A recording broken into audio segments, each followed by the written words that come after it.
on, move fast!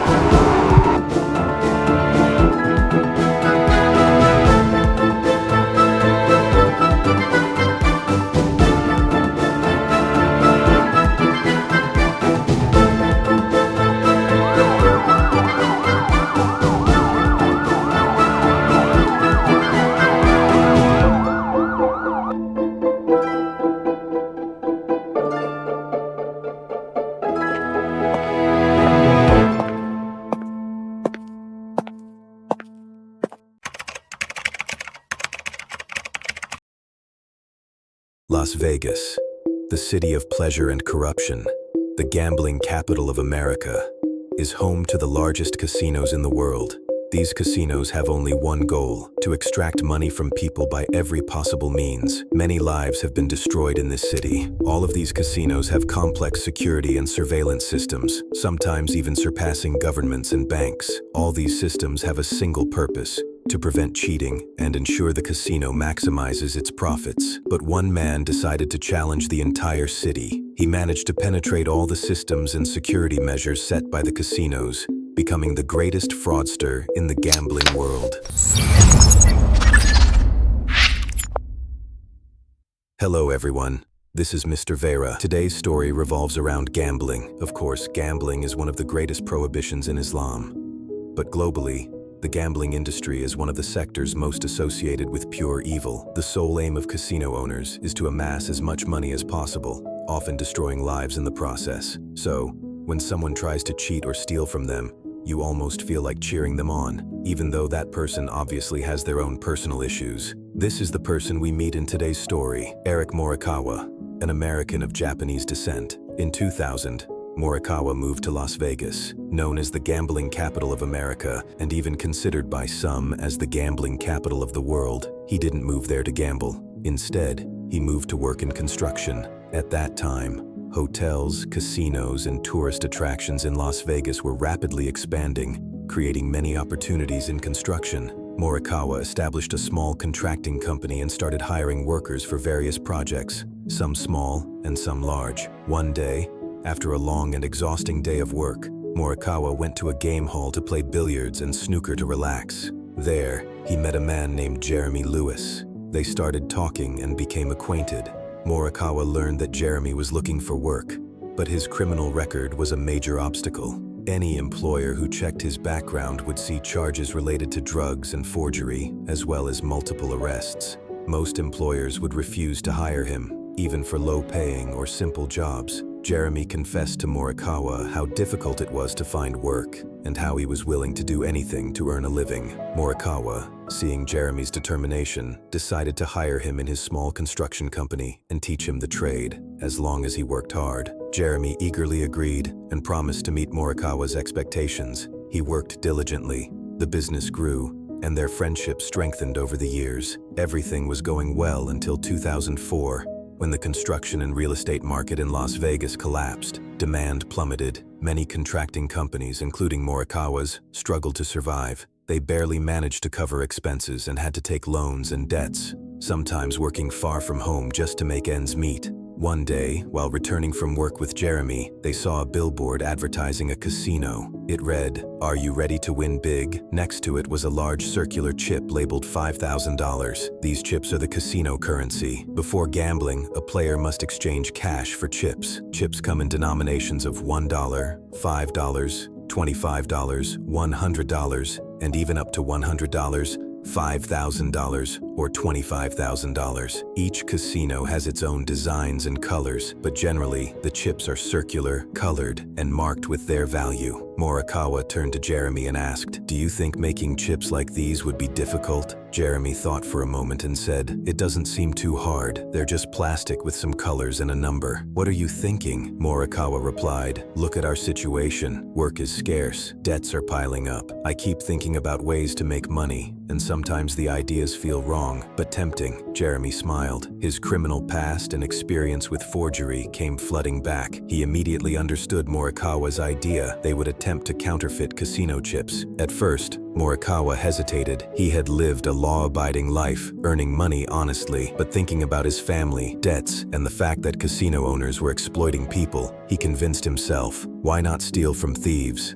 Jeremy encouraged him, and so they began their attempts to forge casino chips. Their first step was to buy various chips from multiple casinos to study and analyze them. As customers, they could legally buy chips and take them home, but these chips had no value outside the issuing casino. They examined the chips, even opening some to analyze the materials: plastic, clay, ceramic, acrylic, and metals, combined under high pressure and high heat. Manufacturing chips requires specialized machines and precise formulas.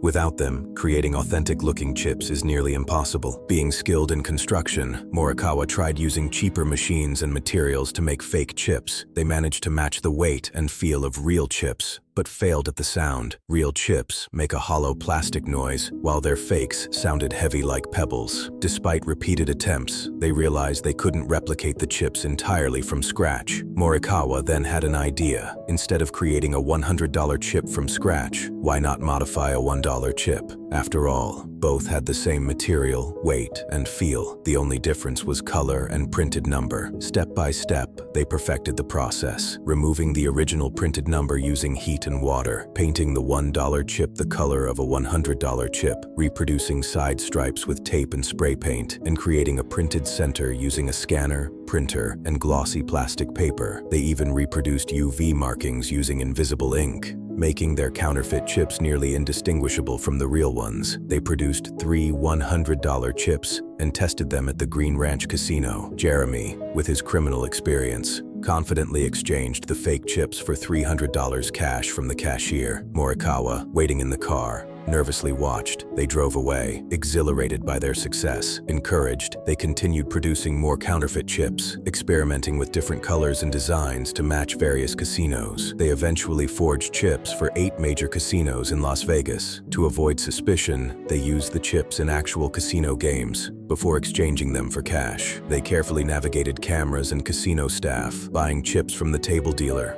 playing a bit, and then swapping the real chips for their fakes before cashing out. This clever method allowed them to avoid detection while continuing their lucrative scheme. They even forged higher denominations, like $500 and $1,000 chips. From a single piece of plastic, they could make hundreds or even thousands of dollars. The money kept flowing into their pockets, and their wealth grew more and more. Naturally, with wealth came a change in lifestyle. Life became more luxurious, and one began to indulge in material desires. Morikawa was married, and his wife immediately noticed the sudden material change. Suddenly, her husband started taking her and their daughters to upscale restaurants and buying her whatever she wanted. They no longer suffered from debts or household bills. Just a short while ago, they had been barely managing, so this sudden shift was dramatic. His wife asked him where the money was coming from, but Morikawa dodged and circled around the answer. He told her, "We made some extra money from work and signed some decent construction contracts. Thank God.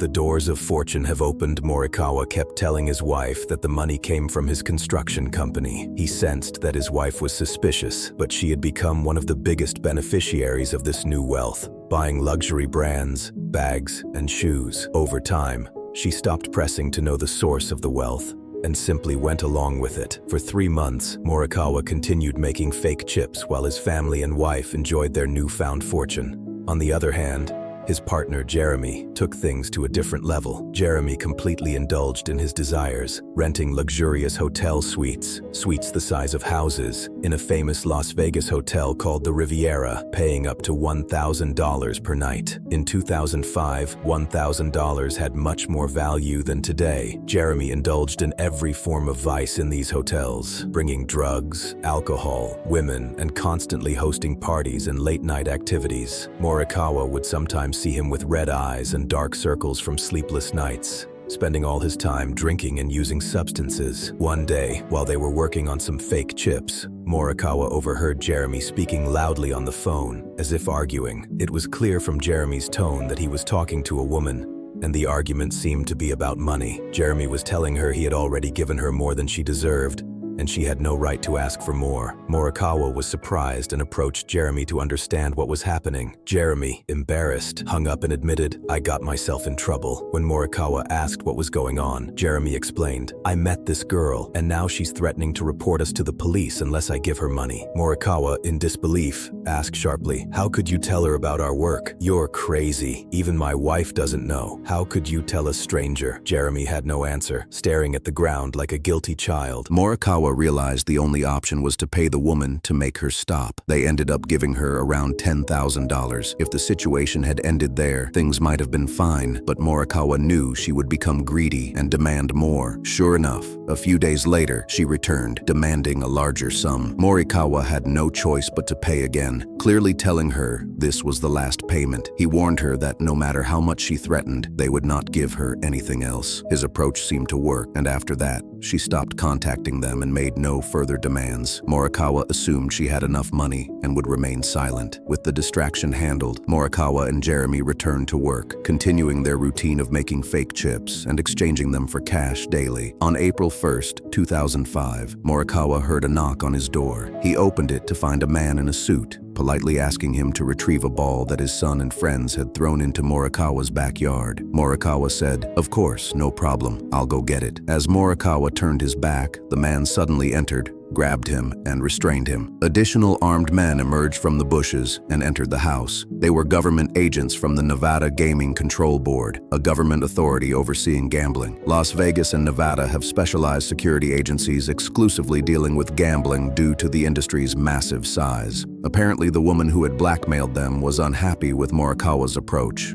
reporting them to the authorities. Using surveillance footage from casinos, the agents tracked Morikawa and Jeremy, seizing some of their fake chips and confirming they were counterfeit. This led to search and arrest warrants for both. Morikawa and Jeremy's house and workshop were searched, revealing all evidence of their massive counterfeiting operation. Agents were shocked at the scale: tools, machinery, paints, plastics, computers, printers, and hundreds of chips from various casinos. Despite it being a small workshop in a garage, it contained everything needed for their audacious operation. Even more astonishing was the quality of their counterfeit chips, which were almost impossible to distinguish from the originals. Two construction workers had put the entire gambling industry at risk, an industry generating tens of billions in annual profits. Morikawa and Jeremy were placed in custody. 3 days later, they appeared before a judge who set a bail of $5 million, a staggering amount, even for the most notorious criminals. This showed the influence and power of the gambling industry in Las Vegas, as authorities wanted to make an example out of them. Morikawa and Jeremy, unable to pay, remained in prison under maximum security, treated like extremely dangerous criminals. The enormous bail made them infamous among fellow inmates, who remarked to Morikawa, "Wow, your bail is $5 million.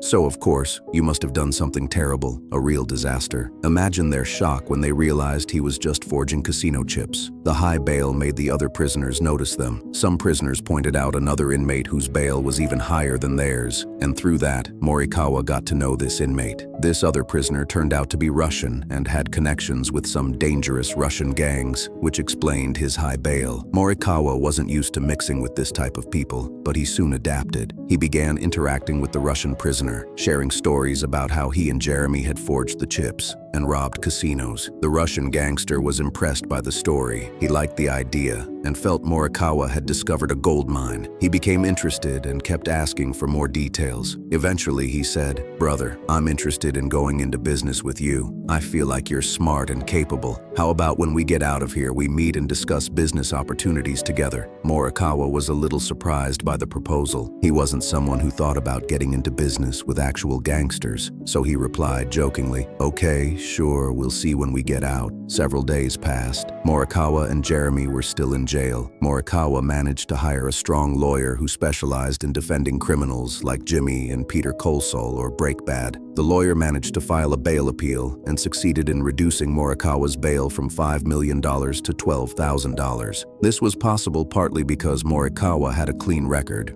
no prior criminal convictions, so he could pay the $12,000 and be released on bail. Unfortunately, Jeremy, who had previous criminal records and an active arrest warrant in California, could not get his bail reduced and had to remain in jail. Morikawa was released, but he was still awaiting trial, which could last months or even over a year. The problem he faced now was that his main source of income had stopped. All of his and his family's expenses had depended on the money from the forgery operation. On top of that, he had legal fees to pay. The lawyer wasn't cheap, and he had to continue paying him until the trial ended. Morikawa soon found himself in severe financial trouble. Debts and bills began piling up.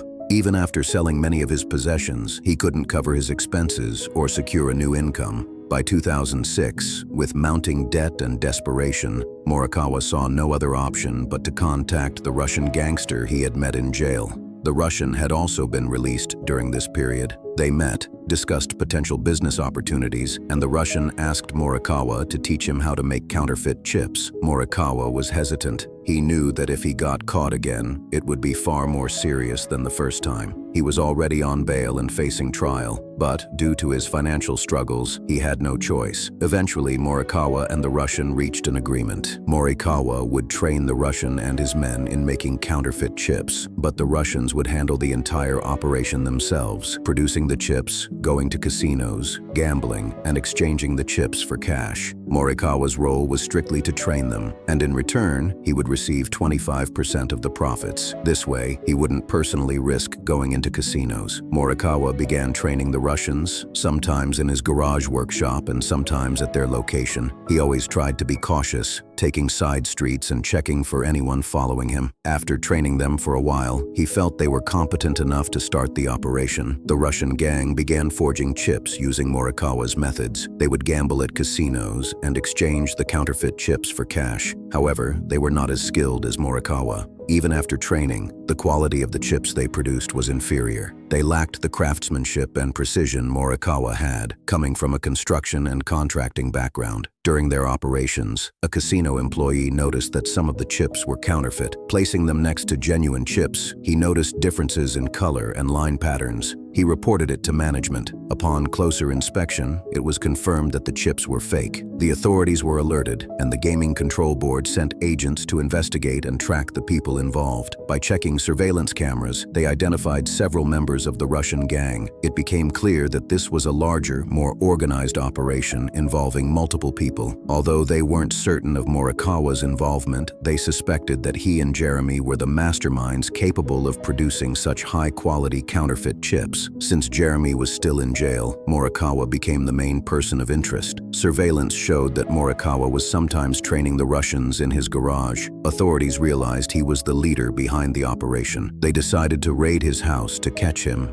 and the gang in the act. At the moment of the raid, Morikawa was in the garage with the gang and all the equipment, tools, paints, and devices in front of him. The agents surrounded the house to prevent any escape. One of the agents knocked forcefully on the door, shouting, "Authorities! Open up!" Morikawa realized everything had been exposed. Chips, tools, and equipment were all visible. He looked around, seeing no place to hide. Before he could react, the agents entered, and Morikawa raised his hands and surrendered. He was arrested for the second time and returned to prison. 8 months had passed since his release, and Morikawa thought his life was over. He expected a harsh prison sentence of many years, but the skilled lawyer who had handled his case returned. Using his expertise, he managed to get Morikawa released without a prison sentence. Of course, this didn't mean Morikawa was innocent. He was guilty of 6 charges, but the lawyer negotiated a sentence of 5 years of probation with community service. Probation meant Morikawa could live freely, but he had to be careful. Any violation, even a minor one, would result in immediate imprisonment. In addition to probation, he had mandatory hours of volunteer work, such as cleaning the city or helping charities. The reason his sentence was relatively lenient, aside from the lawyer's skill, was that authorities couldn't prove the total value of the chips he had forged. The chips they could confirm were only worth $36,000. Even though now he says that after the case ended, they had produced over $1 million worth of chips. So imagine that. They could only prove $36,000 worth against him. That's what helped reduce his sentence. Part of the judgment required him to return those $36,000. Imagine that. talent. His craftsmanship and precision in counterfeiting saved him. Even after being exposed, most of the chips he forged were so well made that casinos continued to use them alongside real chips because they were indistinguishable from the originals. Truly, it was his skill and love for perfection that saved him.